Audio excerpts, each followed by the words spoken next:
नमस्ते बच्चों। तो क्रेब्स साइकिल शॉर्टकट में समझते हैं। क्रेब्स साइकिल को ही ट्राई कार्बोक्सिलिक एसिड साइकिल बोला जाता है या फिर साइट्रिक एसिड साइकिल भी बोला जाता है। एक्चुअल में इसमें होता क्या है, देखिए जो एरोबिक रेस्पिरेशन है, एरोबिक रेस्पिरेशन में 3 प्रोसेस में होता है। ठीक है, पहली ग्लाइकोलिसिस है और दूसरी है क्रेब्स साइकिल प्रोसेस है।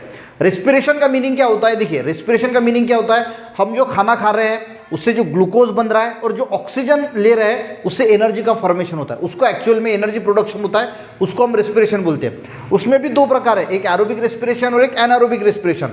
तो ये जो क्रेब्स साइकिल देखने को मिलती है ये एरोबिक रेस्पिरेशन, यानी एरोबिक रेस्पिरेशन के 3 पार्ट है।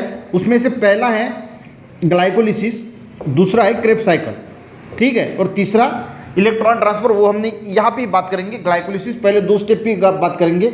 जो ग्लाइकोलिसिस होता है, ग्लाइकोलिसिस का मीनिंग क्या होता है, ग्लाइको का मीनिंग होता है ग्लूकोज और लिसिस का मीनिंग होता है ब्रेकडाउन। तो ग्लूकोज का ब्रेकडाउन होता है और उसका ब्रेकडाउन होकर ये बनता है एसिटिल कोएंजाइम। ये सारी प्रोसेस जो है वो साइटोप्लाज्म में होती है ग्लाइकोलिसिस की।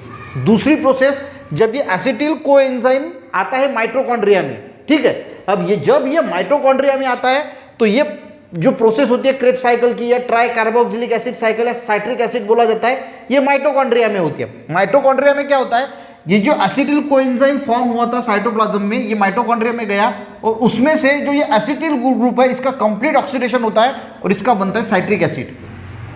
साइट्रिक एसिड के पास 3 कार्बोक्सिलिक एसिड ग्रुप होते हैं, यानी जो COOH होता है ना, तो 3 कार्बोक्सिलिक एसिड ग्रुप होते हैं और इसी वजह से इसको क्रेब्स साइकिल को ही ट्राई कार्बोक्सिलिक एसिड साइकिल बोला जाता है। क्रेब्स तो एक साइंटिस्ट से नाम लिया गया है, ठीक है, और साइट्रिक एसिड साइकिल क्यों बोला जाता है, क्योंकि यहाँ पे साइट्रिक एसिड फॉर्म होता है और इसी के साथ CO2, H2O, NADH2 और FADH2 बाय प्रोडक्ट के तौर पे जो है वो फॉर्म होते हैं। और ये जो कोएंजाइम ये है, ये फिर से इसी में रिसाइकल होता है। तो इसको शॉर्टकट में हम क्या बोलते हैं, क्रेब्स साइकिल या फिर ट्राई कार्बोक्सिलिक एसिड साइकिल या फिर साइट्रिक एसिड साइकिल।